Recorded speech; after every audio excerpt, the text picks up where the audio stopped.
बिस्मिल्लाहिर्रहमानिर्रहीम। नाज़रीन, मैं हूं जावेद बलोच और उम्मीद है आप लोग खैरियत से होंगे।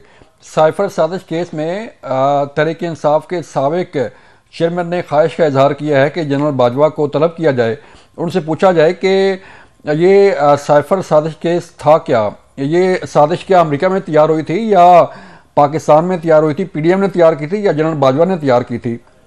सवाल ये है कि जनरल बाजवा अगर पेश होते हैं, जो खबरें आ रही हैं कि उन्होंने फैसला किया है कि वो कोर्ट में पेश होकर अपना बयान रिकॉर्ड करवाएंगे, तो उससे हालात क्या क्या रुख इख्तियार कर सकते हैं? क्या इस मुल्क के साबिक वज़ीर-ए-आज़म तहरीक इंसाफ के साबिक चेयरमैन मुतमिन हो पाएंगे या एक नया झूठ जो है, एक नया बयानिया जो है वो आगे नई शक्ल इख्तियार करेगा?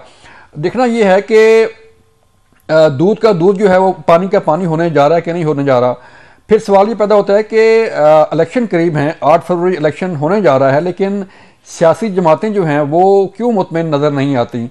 कोई लेवल प्लेइंग फील्ड की बात कर रहा है तो कोई कहता है कि हमें ग्राउंड दी जाए ताकि इलेक्शन जो है वो हम अच्छे तरीके से लड़ सकें। तो ऐसे सवालात, ऐसे हालात क्यों जन्म ले रहे हैं? हमारे साथ मौजूद होंगे इस तमाम सूरत हाल पर बात करने के लिए अमार मसूद साहब, सीनियर तजज़ियाकार हैं, उनसे बात करेंगे। फिर हमारे साथ मौजूद हैं नदीर लगारी साहब, उनसे बात करेंगे। और फिर पीजे मीर साहब से हम बात करेंगे कि आखिर ये हालात किस तरफ जा रहे हैं। अमार मसूद साहब, मैं आपकी तरफ आऊँगा। हमें सब बताइएगा कि साइफर साजिश केस में एक बार फिर ख्वाहिश का इजहार किया गया है साबिक वज़ीर-ए-आज़म की तरफ से कि जनरल बाजवा को अब पेश किया जाए। तो आप क्या समझते हैं कि वाकई अब वो मुतमिन हो पाएंगे कि अगर उनकी गवाही आती है तो ये हालात किस तरफ जाएंगे? सर, अभी तो ये जाहिर है हवा में बातें हैं। अंसार भाई साहब बड़े काबिल कदर रिपोर्टर हैं, उनकी खबर गलत नहीं होती, लेकिन ये इस तरह की चीज है कि जो गलत हो भी सकती है। अगर जनरल बाजवा पेश हो जाते हैं कोर्ट में तो मेरे ख्याल में ये इमरान खान ने अपने पांव पर खुद बहुत बड़ी कुल्हाड़ी मारी है, इसलिए कि जनरल बाजवा एग्जैक्टली उन दिनों के गवाह हैं। उस जमाने में जो कुछ होता रहा, साइफर की कहानी किस तरह पकती रही, इमरान खान ने वो हंडिया बीट चौराहे में कैसे फूटी, उससे हमारे अमेरिका के साथ ताल्लुकात किस तरह खराब हुए, उससे दुनिया में हमारी कितनी बदनामी हुई। और इमरान ये समझते हैं कि डोनाल्ड लू को भी बुला लिया जाएगा। कल को वो ये भी कह सकते हैं कि डोनाल्ड ट्रंप को और जो बाइडन को भी इंतजार लगाए और उनका बस चले तो उनको हथकड़ियां लगवा कर पेश किया जाए। सारी दुनिया इमरान खान की मर्जी और मंशा से नहीं चलती, न पहले चलती थी, लेकिन एक झूठा बयानिया क्रिएट किया गया, उस पर मुस्तर रहे, उस पर कभी उन्होंने नदामत का इजहार नहीं किया, अपनी गलती को तस्लीम नहीं किया और वो उस बयानी पर एक झूठ के बाद दूसरा झूठ बोलते रहे। ये एक ऐसी सिचुएशन पैदा हो गई है जिसने बदकिस्मती से बहुत सारे पाकिस्तानी लोगों के जहनों को इंतशार में डाला हुआ है, जो वाकई ये समझ रहे हैं कि अमेरिका ने कोई इमरान खान के खिलाफ साजिश की है।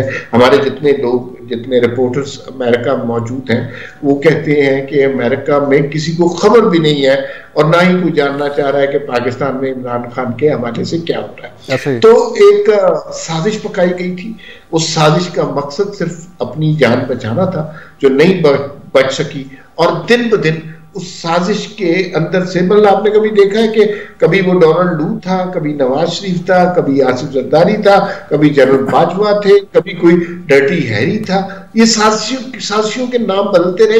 मुझे अब तो आहिस्ता आहिस्ता, पहले के जमाने में इमरान खान साहब की इन बातों पर गुस्सा आता था, लेकिन अब मौका वहां पर आ गया है कि जहां इमरान खान की बात पर तरस आता है और तरस के बाद फिर एक मकाम वो आ जाता है जहां आपको इमरान खान की हुई गुफ्तगू पर शर्म आती है। तो कैसे हो सकता है कि वजीर आजम के नाजुक ओहदे पर रहते हुए कोई शख्स अपने ही मुल्क के खिलाफ इतनी बड़ी साजिश और इतने तसलसल के साथ एक झूठ बोल सकता है जिसकी शायद तारीख में कोई मिसाल ना हो। और ये वो शख्स है जो नाम लेता है रियासत मदीना का, जो मजहबी शख्सियात का, बड़ी मुबारक शख्सियात का नाम लेता है। और हमारे यहाँ चूंकि हम बुनियादी तौर पर मुसलमान लोग हैं, हम बड़ा एहतराम करते हैं और मुबारक कोटेशंस का और मुबारक हस्तियों का, लेकिन अगर आप उसका सिर्फ इस्लामिक टच देकर अगर आप लोगों को वर्गलाना चाहते हैं तो ये बड़ी ही, सर मेरे ख्याल में आप सर ये नहीं समझते कि ये फाइनल राउंड है, इसके बाद जो है वो शायद ये कहानी खत्म हो जाए। अब ये आखिरी ख्वाहिश आप कह लें कि जनरल बाजवा अगर आते हैं तो उसके बाद कोई और झूठ शायद रह ना जाए कि वो बोला जाए कौम के साथ और कौम को वर्गलाया जाए कि अब नहीं, ये नहीं तो ये सही।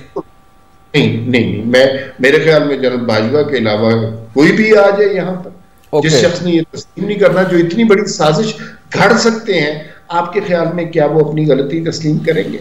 इमरान खान साहब को उस वक्त एहसास होना चाहिए था तहरीक अदम एतमाद के पीछे बुनियादी तौर पर उनकी कारकर्दगी है जो मुल्क को बैंक करेंसी के लेवल पर ले आई थी। उन्होंने आज तक उस बात को तस्लीम नहीं किया।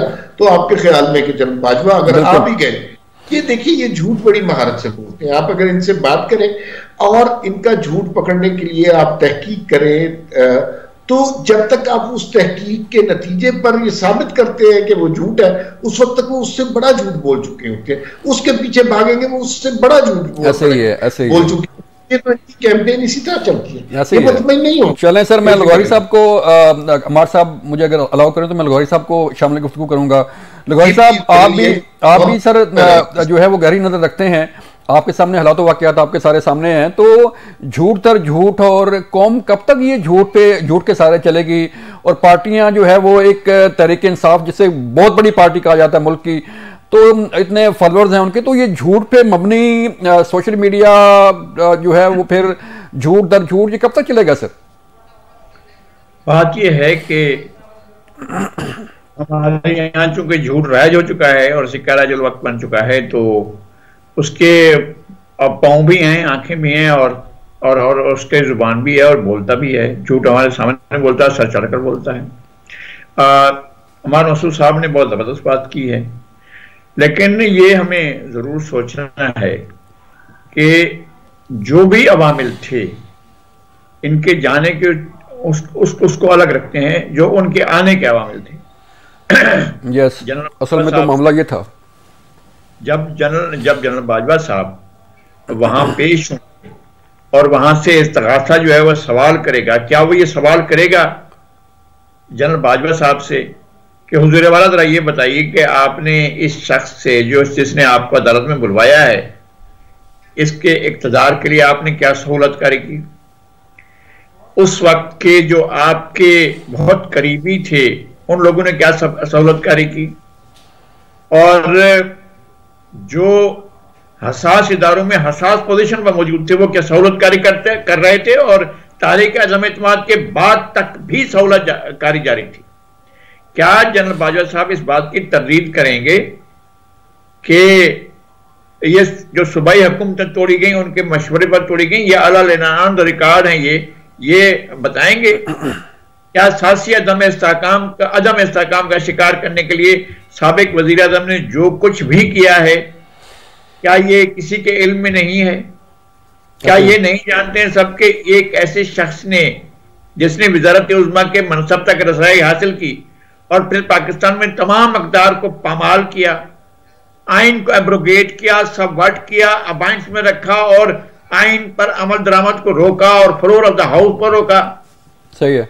क्या ये बात पूछी जाएगी कि आर्टिकल 6 को कोई प्रोवोक करेगा, को लेकर आएगा कि जनाब ये बाकायदा फवाद चौधरी ने जब आर्टिकल 5 पढ़ा था तो आइन को रिवोक किया जा रहा था, आइन को सबवर्ट किया जा रहा था, आइन का एब्रोगेट हो रहा था? ये कोई सवाल करेगा?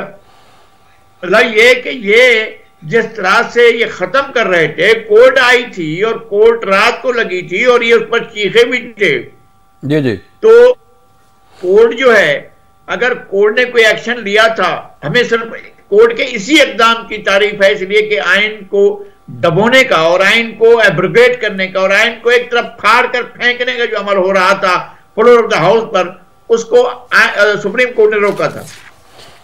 ऐसे ही क्या ये सारी सूरत हमारे सामने आएगी?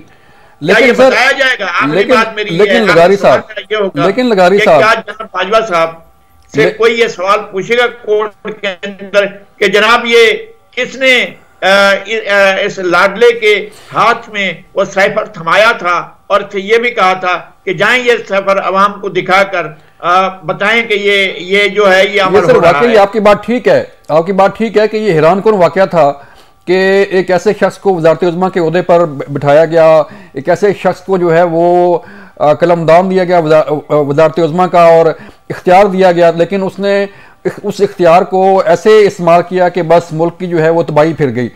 लेकिन मामला लुगारी साहब अब ये है कि अगर वो जनरल बाजवा पेश होते हैं तो आपको याद है जनरल बाबर इफ्तिखार की एक प्रेस कॉन्फ्रेंस भी जब DGI उनके साथ थे, तो वो कहानी भी सामने आई थी कि साबिक वज़ीर-ए-आज़म जब मुलाकात करते हैं कमरे में तो कुछ और होते हैं, और जब बाहर निकलते हैं तो कुछ और होते हैं। तो अब मामला जो है वो शायद दूध का दूध और पानी का पानी होने जा रहा है। बिल्कुल सही है, और जो कुछ कहा गया था, हमें इस बात की शिकायत है कि इसके ग्राफ को बढ़ाने के लिए बाद ऐसे इकदाम किए गए, और मैं ये कहता हूं कि ना ये साजिश थी और ना ही ये मुदाखलत थी। इस तरह की कोई चीज नहीं थी। इस तरह के साइफर आते रहते हैं वज़ारत-ए-ख़ारिजा में, आते रहते होंगे, लेकिन जब इनके मौक़िफ़ को तक़वियत मिली थी उस बयान से जो इंतहाई काबिल एहतराम जनरल बाबर इफ्तिखार ने दिया था कि जनाब ये साजिश नहीं थी, मुदाखलत थी, मुदाखलत का भी एक चूरन बेचा गया था पाकिस्तान के अंदर, और इस चूरन के बिकने से भी उन्होंने, जिसको आजकल मकबूलियत कहा जा रहा है, मैं मेरे ख्याल में अकेला हूं पाकिस्तान में जो इस बात को नहीं मानता हूं। मैं सिंध में जाता हूं, सिंध के तमाम अजला में जाता हूं, मैं बलूचिस्तान जाता हूं, मैं सराइकी बेल्ट में जाता हूं, मैं खैबर पख्तूनख्वा में जाता हूं, मैं सेंट्रल पंजाब में जाता हूं। ठीक बात। मुझे कहीं भी मकबूलियत नजर नहीं आती है, लेकिन जिस तरह से हम बैठकर शाम को टीवी पर वही बड़ा मकबूल है, नहीं है मकबूल भाई। वो तो आप भी कहते हैं कि तहरीक इंसाफ, अमार साहब वो तो आप भी कहते हैं जी तहरीक इंसाफ जो है वो इलेक्शन जीत रही है। आप देखिएगा कि लाइनें लग जाएंगी कैंडिडेट्स की और जनाब सीटों की लाइन लग जाएगी। वो तो अब भी मानने को तैयार नहीं। लेकिन मुझे एक ब्रेक के लिए कहा जा रहा है। हमारे साहब मुझे थोड़ा सा टाइम दीजिएगा, मिलते हैं ब्रेक के बाद। जब वापस आएंगे तो फिर बात करेंगे कि आखिर ये मामला रुकेगा कहाँ जाके। मिलते हैं ब्रेक के बाद। वेलकम बैक नाजरीन। हम बात कर रहे थे कि आखिर ये झूठ दर झूठ जो है इसकी ये कहानी ख़त्म कहाँ होगी और ये बयानिया जो है वो आखिर कब तक चलेगा और कब ये ख़त्म होगा। अमार साहब हम बात जब कर रहे थे तो बात वहाँ पर ख़त्म हुई थी कि अब भी जो है वो तहरीक इंसाफ के साबिक चेयरमैन साहब फरमा रहे हैं कि तहरीक इंसाफ जो है वो बहुत बड़ी लीड लेके जो है वो जीती नज़र आ रही है इलेक्शन में। कैंडिडेट्स की लाइन लगी हुई है, दरखास्तों की लाइन लगी हुई है, लेकिन ग्राउंड रियलिटीज आपके सामने है सर कि कितनी लाइनें हैं और कितनी सीटें जीतेगी। आप जरा फरमाइएगा, क्या फरमाएंगे? भाई मुझे नहीं समझ आती इनके बयानात किस हद तक सच हैं, इसलिए कि मैं जो सिचुएशन पंजाब में खास तौर पे देख रहा हूँ, PTI is almost non-existent as far as candidates are concerned। जी। मैं वोटर की सतह पे बात नहीं कर रहा, कैंडिडेट की सतह पे बात कर रहा। कोई शख्स PTI का टिकट लेने को तैयार नहीं है। अभी पिछले दिनों मैं लाहौर में कुछ लोगों से मिला तो वहां पर लोगों ने ये बताया कि लोग वोट देना चाहते हैं इमरान खान को कुछ, लेकिन खौफजदा है कि 9 मई के वाक़े के बाद कहीं उन पर 9 मई या रियासत के खिलाफ गद्दारी का ही कोई न पड़ जाए। इमरान खान से इस तरह के बयानात वही गलती करवाई जा रही है जो 9 मई के हवाले से उन्होंने पहले बयानात दिए थे। इमरान खान में हमाकत करने की बेपनाह सलाहियत मौजूद है। वो एक बात करते हैं और फिर करते जाते हैं, उन्हें बिल्कुल अंदाजा नहीं होता कि इसके मुज़मरात क्या होंगे, इसके समरात क्या होंगे। आपको याद होगा 9 मई से पहले जो वो बयानात देते थे वो किस कदर खौफनाक थे, और फिर बाद में उन्होंने कई दफा ये कहा कि मैंने तो बयान नहीं दिया इस तरह का। अब जो कुछ वो कह रहे हैं, थोड़े अरसे के बाद उन्होंने इस बात पर भी माफी मांगनी है और इस बात पर भी लोगों को कहना है कि वो मैंने नहीं कहा था। इमरान खान की बात को इसी तरह जज करना चाहिए कि ये बात आज जो कह रहे हैं वो इम्पोर्टेंट नहीं है, जो कल इस बात के बारे में इनका रवैया होगा वो बहुत इंपॉर्टेंट होगा। पंजाब में तो कम से कम नॉन एग्जिस्टेंट है और कोई शख्स PTI का टिकट लेने को तैयार नहीं है। शायद इसकी वजह खौफ, शायद इसकी वजह जो रियासत के खिलाफ बगावत करने की कोशिश की वो हो, शायद इसकी वजह वो दंगा फसाद की जो सियासत, गालम गलोच की जो सियासत है उससे नफरत हो, शायद इसकी वजह नवाज शरीफ की वापसी हो, जो भी है वो। लेकिन मुझे बिल्कुल नॉन एग्जिस्टेंट नजर आ रही है और PMLN मुझे बड़ी वाज़ेह तौर पर एक ही पार्टी मेजर नजर आ रही है। पीपल्स पार्टी भी बहुत ज्यादा एग्जिस्ट नहीं करती पंजाब में। अगर वो जनूबी पंजाब में जहां पे बात होती है वो इलेक्टेबल्स हैं, वो एंटी नवाज शरीफ वोट है, वो शायद पीपल्स पार्टी का उस तरह वोट नहीं है। ऐसा ही है, लेकिन सूबों के हवाले से, बलूचिस्तान के हवाले से देख लीजिए, बलूचिस्तान में वो सारी पार्टियां जो बाप के नाम पर बनाई गई या GDA के नाम पर बनाई गई, वो सारी की सारी दोबारा अब नून लीग के साथ हाथ मिलाने को तैयार है। KPK में 2 बड़ी पार्टियां हैं PTI के अलावा, जिसमें मौलाना है और ANP है, दोनों के मामला तय हो रहे हैं। फिर उसके बाद क्या सिचुएशन होगी? सिंध में 2 बड़ी पार्टियां हैं, पीपल्स पार्टी और MQM। वहां पर तहरीक इंसाफ का किस जमाने में वोट था, लेकिन अब नहीं है। जो मुस्लिम लीग नून का MQM के साथ इत्तेहाद हुआ, कराची के शहरी इलाकों में PTI का वोट था, लेकिन इस इत्तेहाद की वजह से अब वो वोट भी नजर आ रहा है। तो मुझे नहीं समझ आ रही कि लोगों को कहाँ नजर आ रहा है, कहाँ है वो कतारें। हाँ, इस बात को तस्लीम करना चाहिए कि जो KPK है उसके अंदर PTI का वोट बड़ी शिद्दत के साथ मौजूद है, लेकिन उसका तोड़ मौलाना का वोट, PMLN की सियासत और है वहां पे, और काफी सारी, लेकिन ये हतमी तौर पर नहीं कहा जा सकता। बाकी 3 सूबों की सिचुएशन तो बड़ी एविडेंट है। चले, मैं PJ मीर साहब से सर बात करना चाह रहा हूँ। PJ मीर साहब, आप फरमाइएगा, हम बात कर रहे थे कि साइफर साजिश केस में जनरल बाजवा को कभी कहा जाता है कि उनको तलब किया जाए, और आज एक अंदिया सामने आया, खबर आई कि शायद जनरल बाजवा भी पेश हो जाए। तो बात हो रही थी कि आखिर ये झूठ कहाँ तक जो है वो जाएगा। कभी कहते हैं कि फलां को पेश कर दें, कभी कहते हैं कि ये अमरीकी साजिश थी, कभी कुछ, और अब ये भी फरमाया जा रहा है कि तहरीक इंसाफ क्लीन स्वीप कर रही है। कहाँ कर रही है, आप फरमाइएगा।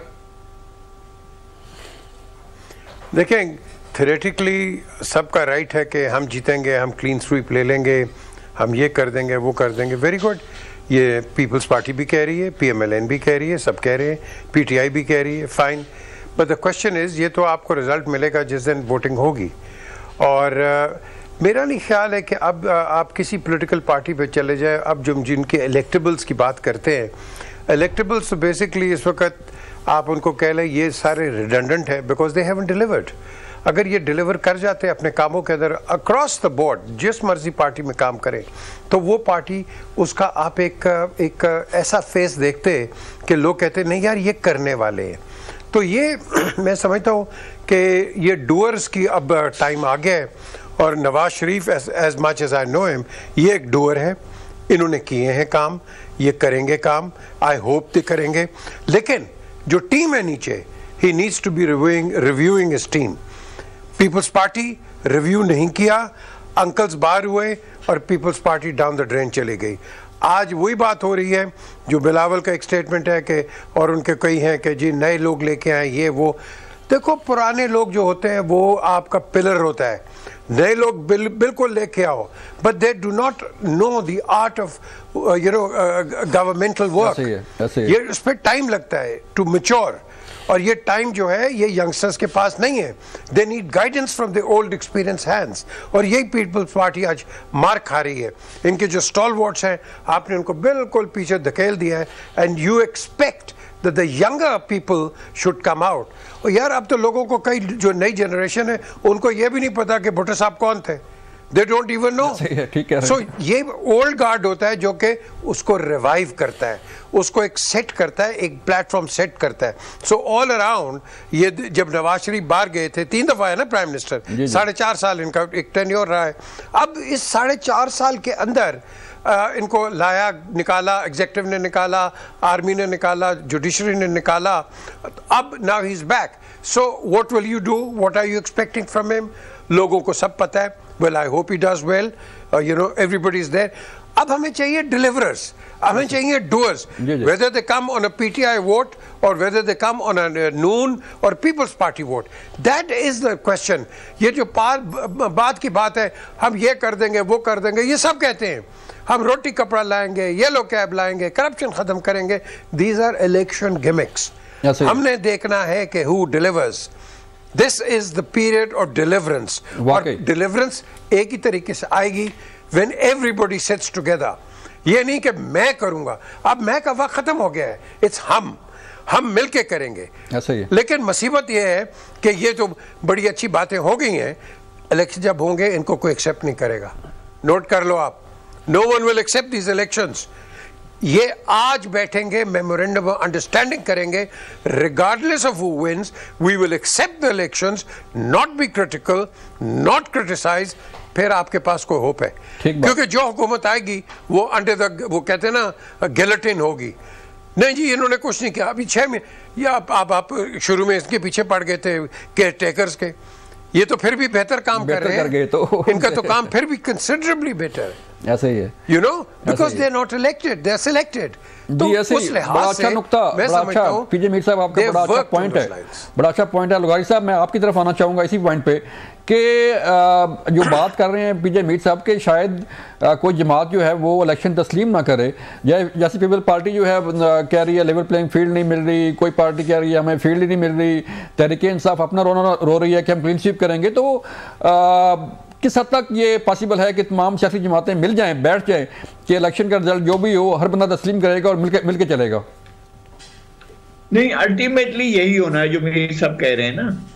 ये जो जोम है कि जनाब वो अगले रोज कह रहे थे कि लिख कर देता हूं मैं कि हम जीत रहे हैं, वो जो अभी जेल में हैं वो ये फरमा रहे थे कि हम जीत रहे हैं, यकीनन हम जीत रहे हैं। तो ऐसी कोई सूरत हाल नहीं है।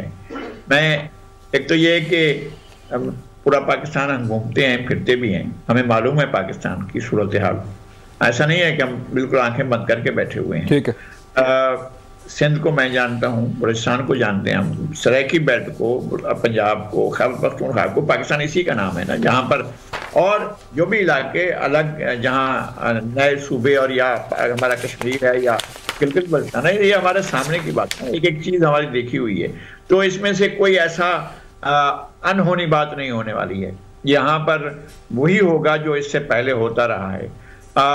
यहाँ पर इलेक्शन होंगे और इलेक्शन में फिर एक हंग किस्म की असेंबली आएगी, लेकिन बात यही है जो मीर साहब कह रहे हैं कि भाई बैठें और ये तय करें, इससे पहले तय कर लें आप, इससे कि कल आप बैठकर रोना रोएं और फिर कल बैठकर आप बात करें। मिसा के जमहूरियत है, मिसा के मैशत है, कोई तय कर लें, ये तय कर लें कि जनाब पाकिस्तान की सलामती, यकजहती, जोग्राफियाई इस्तेहकाम और पाकिस्तान की मईशत और दीगर ऐसे मामले हैं, और एब्सोल्युटली ये बात लाजमी होनी चाहिए कि किसी सूरत में करप्शन को बर्दाश्त नहीं किया जाएगा। यहां से लेकर आगे बढ़ें और पाकिस्तान को आगे ले जाने के मिशन पर जाएं, तो मेरे ख्याल में आपके लिए एक दरवाजे खुले रहेंगे, आप चीजें बहुत बेहतर कर सकेंगे।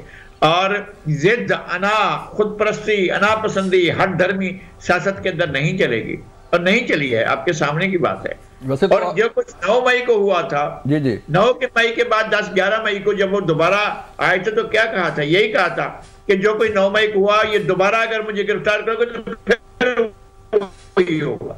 यानी ये इसका क्या मतलब है कि ये जो कुछ हमने किया था 9 मई को, उसको दोबारा 9 मई को हम दोबारा ले आएंगे, यही कहा गया था। जी। ये सारी चीजें, कोई भी चीज पाकिस्तान से और पाकिस्तान के अवाम से बालातर और उससे बरतर नहीं है। हर चीज पाकिस्तान के अंदर है और पाकिस्तान के एक जोग्राफी के अंदर है और पाकिस्तान के अवाम ही उसके असल मालिक हैं। हम पाकिस्तान के अवाम की और पाकिस्तान के जोग्राफी की बात करते हैं, इसको हर हालत में सलामत रहना चाहिए। सियासत लोगों की होती रहती है, सियासी नारे भी आते रहते हैं, दावे भी होते रहते हैं, लेकिन इन दावों से कतई नजर नतीजा वही है। लेकिन वो तो कहते हैं सर, हमारे सामने सियासतदान तो कहते हैं कि जलसों की बात और होती है, मीटिंग की बात और होती है, अंदर की बात और होती है।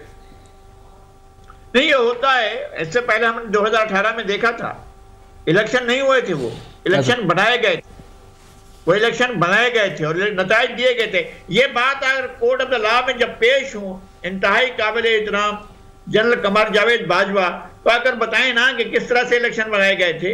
ऐसे ही है बिल्कुल।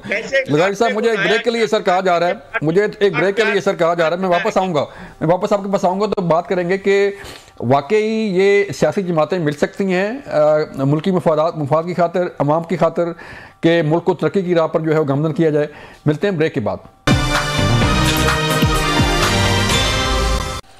वेलकम बैक नाज़रीन, हम बात कर रहे थे कि इलेक्शन सर पे है और तैयारियां भी जो है वो जोरों पर हैं, लेकिन किसी को इलेक्शन होता हुआ क्यों नज़र नहीं आ रहा? क्यों गोयां हो रही हैं कि इलेक्शन होगा नहीं होगा, हालात कैसे होंगे क्या नहीं होंगे।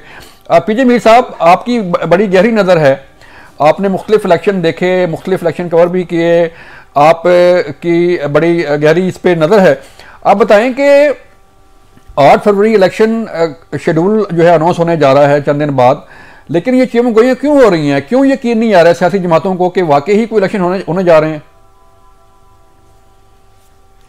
देखिए, इस वक्त जो आप छोड़ दें इलेक्शंस को, आपने देखना है कि क्या आप सरवाइव कर सकेंगे या नहीं कर सकेंगे इकोनॉमिकली। ठीक, अब बात आती है सारी इकोनॉमिक्स की, और मैं समझता हूं कि मेरी नज़र में जब तक आपके पास इकोनॉमिक स्टेबिलिटी नहीं होती है वन वे और द अदर, क्या इलेक्शंस के बाद इतना जो शोर मच रहा है, इलेक्शंस के बाद इकोनॉमिक स्टेबिलिटी आ जाएगी?